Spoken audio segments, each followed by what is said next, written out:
When I was in third grade, my mom made me take an after-school improv class. Now, she says she doesn't remember, but the memories that I have are traumatic and ingrained into my psyche and probably will be forever. Now, I was incredibly shy as a kid. Right. Which should come as no surprise to any of you who know me. At this point in my life, we had just moved to a new city in South Texas, and my mom wanted to help me break out of my shell and make friends. So she put me in this improv class. Now, it started with the teachers creating a sketch, and then acting out that sketch, and then inviting up the students one by one to participate in that sketch alongside of them. My strategy was to kind of hide myself behind my mom, behind her arm, and I had done that pretty successfully. I had avoided being called up to act out the scene that these teachers and students were performing. I was perfectly content watching other students make absolute fools of themselves as they acted out these scenarios. But soon my mom realized my strategy. She kind of moved her arm and kind of pushed me, nudged me to the front, which caught the teacher's attention. And soon I was fully participating in this story. I was standing over another classmate who was having a lot more fun at this than I was. And I was pretending to be a doctor, giving them a checkup, because that was the scenario that these guys had created. And again, this was an improv class for third graders. Now, that experience didn't do anything for my shyness. Honestly, it probably made it a lot worse. But I did end up in a lot of school plays after that. Again, not by my own choice. For example, I played one of the Three Musketeers. Our third grade class did a play with the Three Musketeers. I was one of them, but I had a feather duster instead of a sword. That's all I remember. We did another play that was the whole elementary school where the third grade class, or maybe second grade, or I don't remember, fourth grade, we were jazz musicians. We were kind of this jazz ensemble, and they had asked for one student. They wanted to pick one student they needed somebody to stand up and give a saxophone solo, to pretend to give a saxophone solo they would play music over. And so I had to take this fake saxophone home and practice my jazz moves. So they were going to play this jazz song, and at some point I had to stand up in front of everyone, the masses, and kind of fake play this jazz solo. I don't remember what the play was, but that's all I remember. The last one I remember was I played a secret agent in a play that was actually, I went to it was South Texas, very Christian private school. So I was a secret agent who was actually one of Jesus' disciples, performing as a secret agent to combat spiritual warfare against hidden demons that were operating in the world today. It was very bizarre, but that's my memory. Now, throughout all those experiences, I never really got over my shyness. Again, I think all of those actually made it a lot worse. But here's what I did learn, is that there's a huge difference between observing a story and participating in it. See, observing a story, which is what most of us do, watching movies, sitting through plays, reading books, TV shows, whatever it is, that's easy. It's comfortable, and it really doesn't take much from us to do it. But participating in a story, that's a lot scarier. It's weighty, it's dangerous, and it actually requires something from us. Now, this morning, we're starting a new teaching series. It's going to carry us all the way up to Advent. We are going to spend the next few months working through the parables of Jesus. Now, the parables of Jesus are found throughout the three synoptic gospels, Matthew, Mark, and Luke. Our goal as a church over the next few months is to see what Jesus has to say about the kingdom through his parables, what the parables reveal about ourselves and the world we live in, and what the parables show us about being witnesses in that kingdom in our world that we live in today. Now, Jesus' parables contain some of his most well-known teachings: the Good Samaritan, the prodigal son, the lost sheep. Christian or not, follower of Jesus or not, you've likely heard these stories, or at least you know generally what they're about. Now, parables also make up about 1/3 of Jesus' teachings in the Gospels. And so if we don't get a good grasp of the parables, what they are, how and why Jesus uses them, then we miss out on about 1/3 of Jesus' main message. And yet, parables are also among the most misunderstood and misinterpreted of all of Jesus' teachings. Now, we started out this year at our church with a parable. If you remember back in January, our vision series for the year, Fourth Quarter, Fourth Soil, which is what this is all about, was based on a parable that Jesus gives just before the passage that we read a few moments ago. Now, in case you've forgotten or you need a recap, here's the context. At this point in Matthew's gospel, Matthew's biography of the life of Jesus, Jesus has gained some notoriety. So he's been traveling, teaching about the kingdom, casting out demons, healing, and performing miracles. And he's gained quite a following at this point.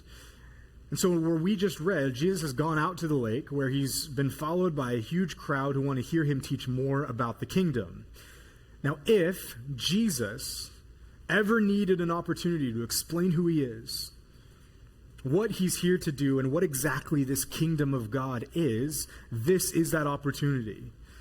It's a huge moment for Jesus to capitalize on. But instead of being clear in his witness, Jesus tells a story. Listen, he says. There was once a farmer who planted some seeds in the ground. Some of the seeds were eaten by birds. Some of the seeds were dried out by the sun. Some of the seeds were choked out by the weeds. The rest of the seeds then grew into fruit. If you have ears, listen. That's the parable of the four soils. It's the one we set up as we focused our church on becoming a fourth soil this year. That was our whole vision series in January. And the way this story is written, it seems as if Jesus gets off the boat at this point and walks away. As if that story that he just told about a sower and some seeds was enough to explain everything that hungry crowd needed to know about the kingdom. And that brings us back to our passage this morning. Now, we taught on that parable. We explained the four soils the whole month of January of this year. But if that parable is still confusing to you, well, you're honestly in really good company. It turns out that the people who were the most consistently in proximity to Jesus himself didn't even understand it. Why are you speaking to them in parables? The disciples ask him. And honestly, Jesus gives an answer, but it's really not that helpful. Verse 11, he says, because the secrets of the kingdom of heaven have been given for you to know, but it has not been given to them. For whoever has, more will be given to him, and he will have more than enough. But whoever does not have, even what he has will be taken away from him. Why not just say what you mean, Jesus? If you really are the Messiah coming to restore God's rule here on earth, if you really do desire everyone to be saved, why not just speak clearly? Are you playing games with people's souls and eternal security? Why parables? That's our question this morning. And to answer it, we're going to work back through Jesus' explanation. And our goal this morning is not to dive into any parable specifically, but we want to set the stage for the next few months as we do begin to look at the parables. Now, fair warning, today is going to feel a little more teachy than preachy. It's one of those Sundays, but bear with me. I'm sure that by the end, we will all be better for it. Now, before we dive in, there are a few things that you should know. First, Jesus was a rabbi. Now, most of us know this, and if you've spent any length of time here at our church, you've heard us talk about this ad nauseum, but I think it's worth repeating and explaining again now as we kick off this series. So a rabbi was a Jewish teacher who would travel and teach people about how to follow Yahweh, who's the one true God. Rabbis were among the most revered and respected members of Jewish society. Not only were they expected to be the most knowledgeable about the Hebrew Bible or the Old Testament, but they were also expected to show people how to follow it, how to live. Now, it was an honor for you to find a rabbi who would accept you as one of his disciples. If that happened to you, then your life was changed. It would now become oriented around this rabbi as you observed the way that he taught, lived, and interacted with others. A second thing you should know, parables were actually really common.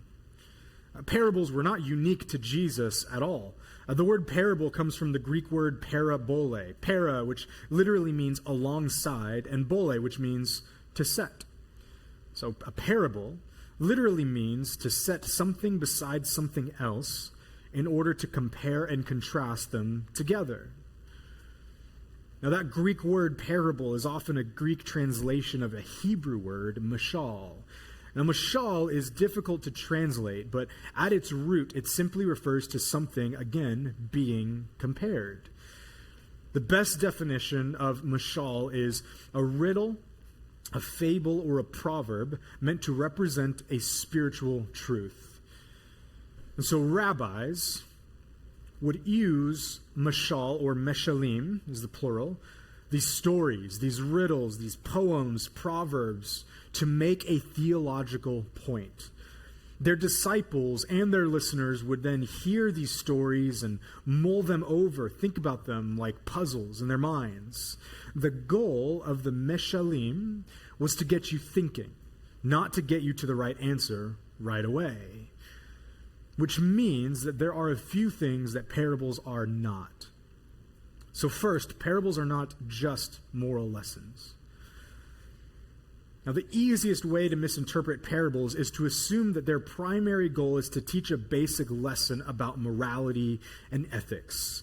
And many of the parables do that. They show you what it means to live a godly life and how to live in accordance with the kingdom, but that's not its primary objective. For example, in Luke chapter 16, Jesus tells a parable, a story, about a manager who's been stealing from his rich master. Now, when he gets caught, he comes up with a shrewd plan to save himself by actually stealing more from his master and gaining street cred with the poor people of the city. But eventually, he's caught by that plan again, but this time, he's commended by both his rich master and by Jesus, the one telling this story, for being street smart and figuring out a way to get out of trouble. So if parables are primarily about teaching a moral lesson, then what's the moral lesson there? That it's okay to steal if you don't get caught? That only the street smart make it to heaven? See, if we try and read the parables as stories that are primarily about teaching a cut and dry children's lesson, then we'll leave confused and with really, really bad theology. But that leads to the second thing that parables are not. Parables are not primarily theology lessons. Now again, parables do teach us theology in that they show us something about God and ourselves and the world, but their primary job is not to teach you something foundational about theology. So for example, take the parable of the rich man and Lazarus, also from Luke chapter 16. Now in this story that Jesus tells, there's a rich man who dies and goes to a place that we assume is hell, though Jesus doesn't call it that. He calls it Hades, which is actually something a little different. A poor man also dies, a poor man named Lazarus. And he goes to a place that we assume is heaven, though Jesus, again, doesn't call it that. He calls it something else. He calls it Abraham's side or Abraham's bosom. Now, in this parable, they can see each other from Hades and from Abraham's bosom. They can talk to each other. The rich man even asks for water to quench his thirst.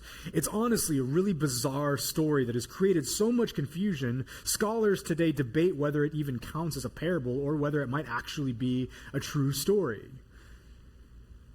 Now, if this parable or this story is meant to teach us theology, then what theology is it teaching? That we can see heaven from hell? Vice versa? That we can communicate with others in the afterlife?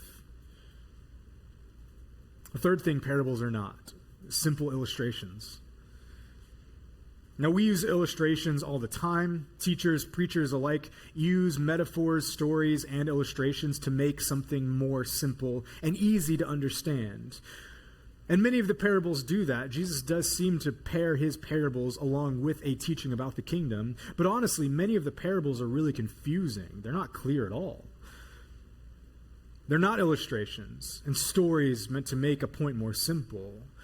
And according to the words of Jesus himself, parables can actually make things more confusing, but that's intentional. So look again at how Jesus answers his disciples' question in Matthew 13, starting in verse 13. That is why I speak to them in parables, because looking they don't see, and hearing they do not listen or understand. Isaiah's prophecy is fulfilled in them, which says, "You will listen and listen, but never understand. You will look and look, but never perceive. For this people's heart has grown callous, their ears are hard of hearing, and they have shut their eyes. Otherwise they might see with their eyes, and hear with their ears, and understand with their hearts, and turn back, and I would heal them." Now Jesus is actually quoting from the Old Testament prophet Isaiah here. Here's the context of that quote. Isaiah was a prophet who lived centuries before Jesus. And now, if you were a prophet in the Old Testament, contrary to popular belief, your job was not to tell the future or make doomsday predictions. Your job as a prophet was simply to be a mouthpiece for God to his people. Literally, your job was to confront God's people by showing them how they were actually living compared to the standard that God had set for them to live. So as a prophet, you would literally set a picture of God's will alongside a picture of their lives. Now, God's will was for Israel to live in line with what he said was good, true, and beautiful in accordance with his commandments, so that they would then become effective witnesses to the other lost nations around them. That was God's will. Now instead, as the story of the Old Testament goes, over and over again, they turn their backs on God. The Old Testament describes their slow and gradual drift away from God's will and towards their own.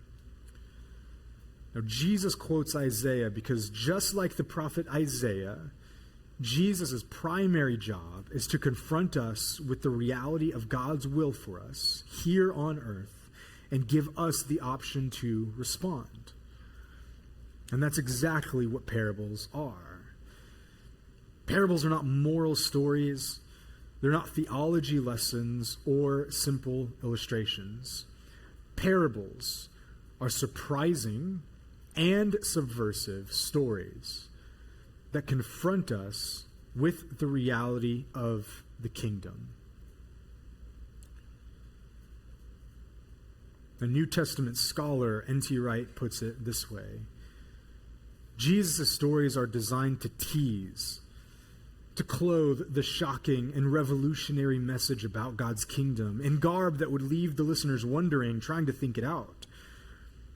Whatever the parables are, they are not, as children are sometimes taught in Sunday school, earthly stories with heavenly meaning. Rather, they were expressions of Jesus' shocking announcement that God's kingdom was arriving on earth as in heaven.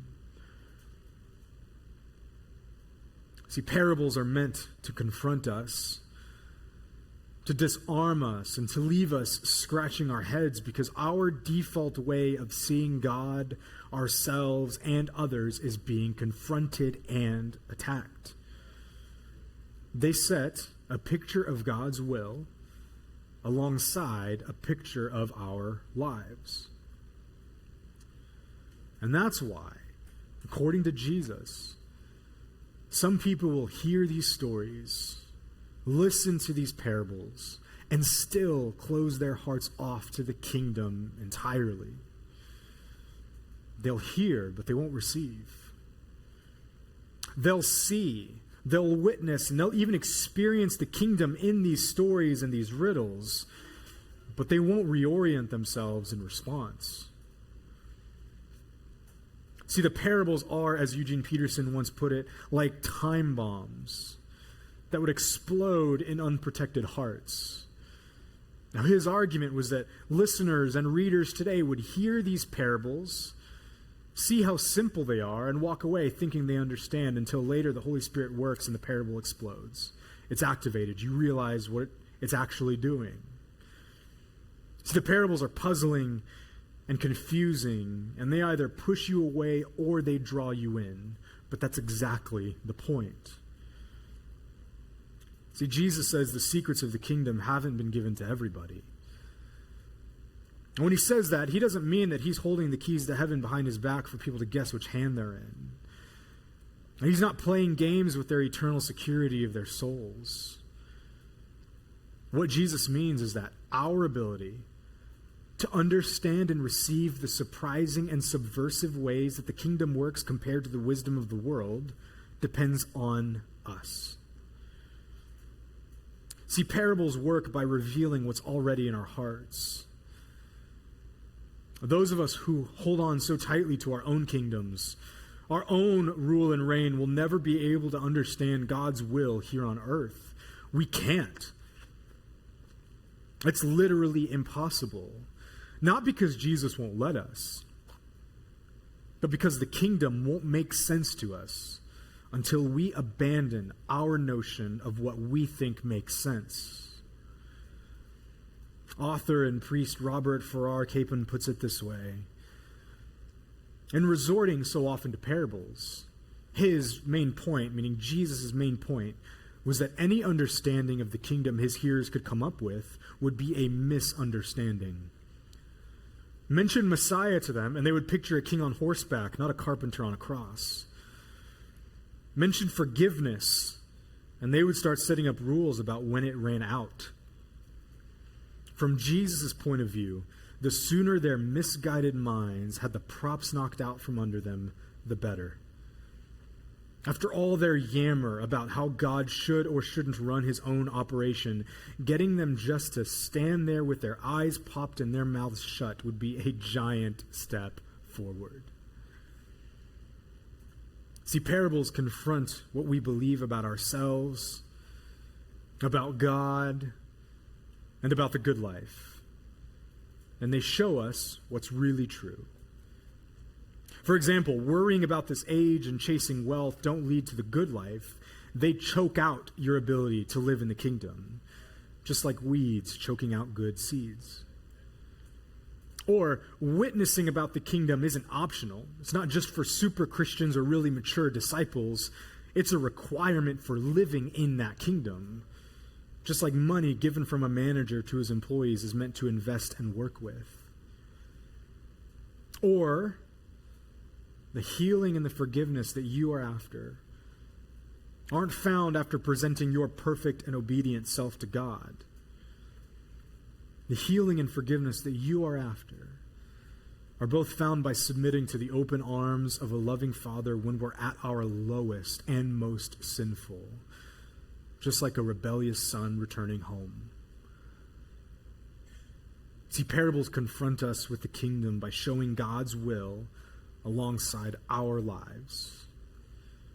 And for most people, according to Jesus, this actually pushes them away. Seeing their lives compared to the reality of God's kingdom makes them unwilling to yield what they've created for their lives. Jesus says what they have created, even what they do have that aligns with the kingdom, they are eventually going to lose because of their unwillingness to yield themselves to that kingdom. But he also says the opposite is true, which means that there's an even deeper layer to Jesus' parables and why he used them. Look again at verse 16. Jesus tells his disciples, "Blessed are your eyes, because they do see, and your ears, because they do hear. For truly I tell you, many prophets and righteous people longed to see the things that you see, but didn't see them, to hear the things that you hear, but didn't hear them." See, parables aren't just stories and riddles meant to confuse those who have already set their will against God's. Parables are insights into the kingdom. They're invitations that God's people have been longing for since the Old Testament. Invitations that the disciples and us get to see and experience today. Each one is a peek behind the spiritual curtain, a glimpse into true reality, a conversation that we are invited to eavesdrop on. See, there's a direct correlation between our receptivity to the parables and our capacity to live in the kingdom as disciples of Jesus. See, like the parables, if our approach to Jesus is based on getting a good return on our investment, getting the right answers, or knowing just exactly what we should do in every single situation we find ourselves in, then discipleship to Jesus will just be as frustrating as trying to understand the parables themselves. But if our approach to Jesus is to enter into a dynamic relationship, one where we are invited into what the church fathers and mothers called a divine and mysterious dance between Father, Son, and Spirit, where Jesus wants our hearts, not just our minds, then the parables make perfect sense. They're not quippy illustrations to make a point. They're riddles and stories to give us a peek behind the spiritual curtain, an invitation to see what God is up to in the kingdom here on earth, a conversation for us to eavesdrop on and participate in. Like the parables themselves, Jesus invites us into a relationship with him, not just an accumulation of facts about him. The way we hold the parables as riddles about the kingdom in the forefront of our minds is how we should hold Jesus himself at the forefront of our lives. See, our goal in following Jesus is not just to learn more stuff, it's to become holier people. People who are set apart in a world and culture of individualism and idolatry. People marked by love, joy, and peace, not anxiety, fear, and hostility. People who work to form genuine communities of love, not tribes of political ideology. And Jesus knows that the parables are the only way that we can truly learn to become these types of people. Why? Because there's a huge difference between observing a story and participating in it. See, parables require something from us. They require our participation. See, if it's information that we're after, if information alone is enough to transform us, if Jesus was just after our intellect, then he would have given more lectures and told less stories. See, it's one thing to know that Jesus teaches you to forgive your enemies and to pray for those who persecute you.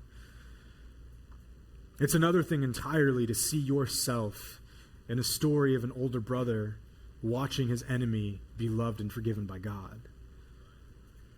It's one thing to know, for example, that Jesus tells us not to be mastered by mammon, the love of money. It's another thing entirely to see yourself as a weed, trying desperately for life, but getting choked out by the very thing you think will give it. If our goal is to become disciples who reorient their lives around Jesus, then we have to participate. We have to allow our current default ways of living to be confronted by the kingdom. We have to allow Jesus and his teachings to confront us, to challenge us, and to convict us of all the ways that we are living outside of God's will. We have to receive the teachings, receive the parables, enter into them, mull them over as we mull over and think about the reality of the kingdom, not looking for quick fixes and spiritual platitudes to motivate us in the morning, but instead for true bread that nourishes and satisfies. See, the kingdom isn't hidden because God is playing games with our eternal security. It's hidden because we crowd it out with our own wills, desires, dreams, goals, values, and opinions. What Dallas Willard called our own kingdoms. See, parables are an invitation to allow ourselves to be exposed. For our attempts at creating a satisfying life for ourselves to be deconstructed. For our minds to be shaped by the rules of the kingdom, not the wisdom of the world. For our habits to reflect the love, the lifestyle, and the leadership of Jesus, not the default sins of our flesh. And for our hearts to be oriented around the God who's created us to be satisfied by him, not by the false kingdoms that we are creating and chasing. So why don't we stand and respond?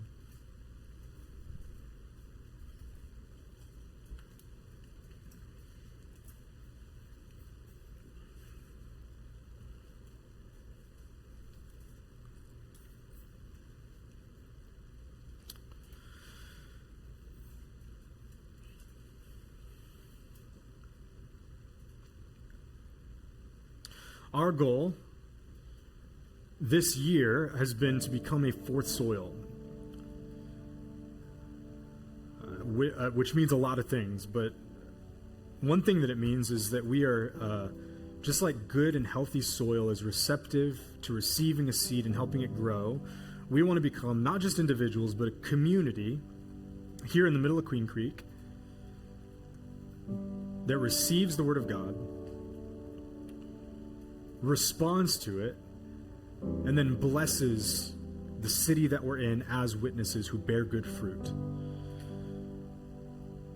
And our hope and our prayer is that as we look ahead at these parables for these next few months, that we would be confronted first and foremost by the reality of the kingdom before we look at the world around us, that we would reorient ourselves in response. It's what the Bible calls repentance. That we would allow ourselves to be confronted. And so that's the goal of this morning, is as we look ahead to the parables, as we prepare our hearts to look at them as riddles, to engage in these stories, that we would do so with a posture of submission, asking that God would confront us. And so as you respond, I just want to respond this way.